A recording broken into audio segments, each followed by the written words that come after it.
ja, mein Baum hier hängt voller Zwetschgen. Die sind jetzt so richtig süß, weich und saftig. Ich habe schon Marmelade gemacht, ich habe schon Kuchen gebacken. Die werde ich jetzt, um sie haltbar zu machen, einkochen. Und zwar ohne Zucker.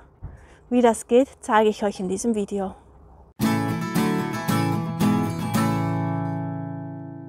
Hallo bei Hennenglück im Biogarten.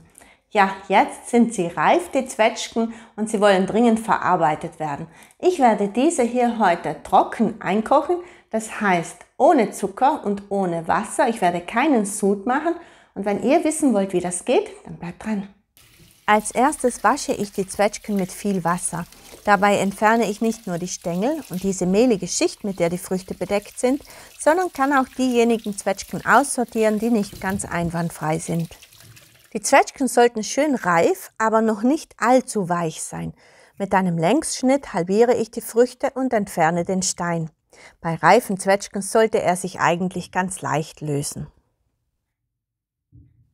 Hier habe ich jetzt schon einige Früchte vorbereitet und alles, was damit zu tun ist, sie in Gläser zu schichten, und zwar mit der Schnittseite nach unten.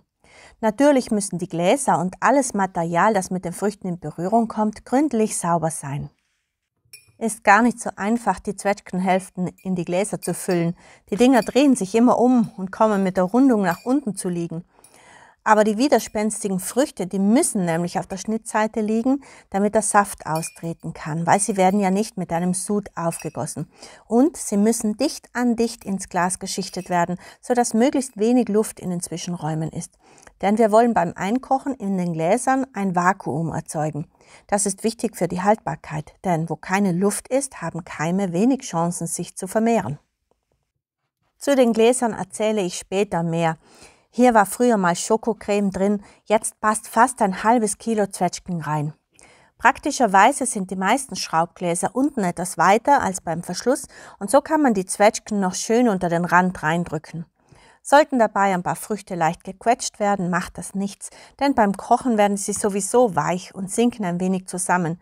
Die Gläser müssen also jetzt so richtig pickebacke voll sein, damit sie später nach dem Einkochen immer noch voll sind. Dann werden die Gläser mit den Schraubdeckeln gut verschlossen.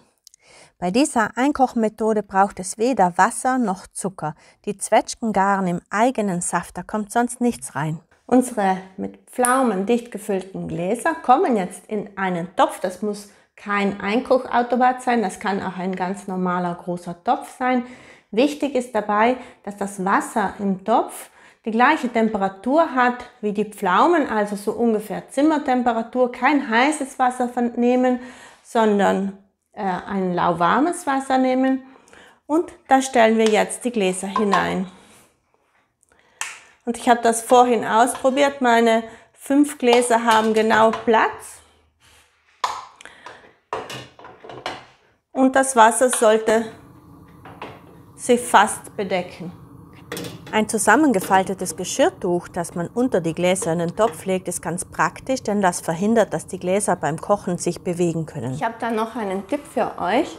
Wenn das Wasser bei euch, so wie bei mir, recht hart ist, also bei mir, da bleiben ja überall, wo Wasser hinspritzt, weiße Ränder und weiße Tröpfchen, und auch beim Einkochen, da sieht man dann hinterher, die Gläser haben so einen feinen weißen Kalkfilm. Also wenn das bei euch auch der Fall ist, habe ich einen Tipp für euch, nämlich tut ins Kochwasser einfach so einen halben Teelöffel Zitronensäure. Das neutralisiert den Kalk im Wasser und macht das Wasser weich. Ins Einkochgut kommt das ja nicht hinein und dann bleiben keine Ränder und ihr habt die Gläser schön sauber. Jetzt tun wir den Deckel drauf, damit das ein bisschen schneller geht, und die Kochzeit beginnt, sobald das Wasser kocht, also 100 Grad erreicht. Das Wasser und das Einkochgut werden also zusammen erhitzt. Mit einem Einkochthermometer kann man die Temperatur überprüfen. 30 Minuten bei 100 Grad reichen aus, um die Zwetschgen einzukochen. Mal schauen.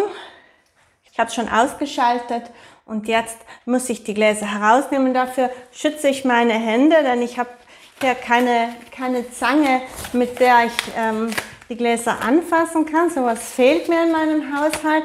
Aber ich denke, mit 2 Paar Handschuhen wird es auch gehen. Jetzt hole ich die vorsichtig raus und dann schauen wir, wie sie geworden sind. Sieht schon mal sehr gut aus. Also die Flüssigkeit steigt nur bis hier herauf, aber die Gläser waren ja ganz vollgepackt, sodass sie, auch wenn hier was zusammensitzt vom Inhalt, dass trotzdem das Glas eigentlich noch voll ist und wenig Luft drin ist. Denn es soll sich ja ein Vakuum bilden. Wie man sieht, sind die Deckel hier jetzt noch hochgewölbt. Das macht die Hitze. Die sollten dann beim Abkühlen runtergezogen werden, sodass sie ganz nach innen oder ganz flach sind. Und beim Öffnen sollte das dann knacken und das ist dann auch für uns ein Zeichen, dass der Inhalt gut ist, dass er nicht verdorben ist. Sollte der Deckel irgendwann von alleine hochgehen, so wie jetzt, oder dass man den hier oben so andrücken und bewegen kann, dann bedeutet das, der Inhalt das ist schon länger offen, da könnte etwas schlecht geworden sein und dann bitte nicht essen. Ganz wichtig ist es jetzt auch noch, solange die Gläser heiß sind, die Schraubverschlüsse noch einmal nachzuziehen. Denn es kann natürlich sein, dass die nicht ganz fest sind. Und dann werde ich die jetzt noch im heißen Zustand ganz fest nachdrehen. Oh, ganz schön heiß. So, letzte. So, damit da garantiert nichts passiert. Und jetzt dürfen die noch einmal abkühlen und ich decke sie zu, damit sie keinen Zugluft bekommen. So, jetzt kann ich die wieder rausziehen. Ja, wie ihr sehen könnt, sind hier jetzt mehr als die 5 Gläser, die ihr vorhin bei mir im Topf gesehen habt. Das hat einen Grund, und zwar die Sache mit den Schraubdeckeln, die zu sein müssen, und mit dem Vakuum, das hat nicht so gut funktioniert, wie ich mir das vorgestellt habe.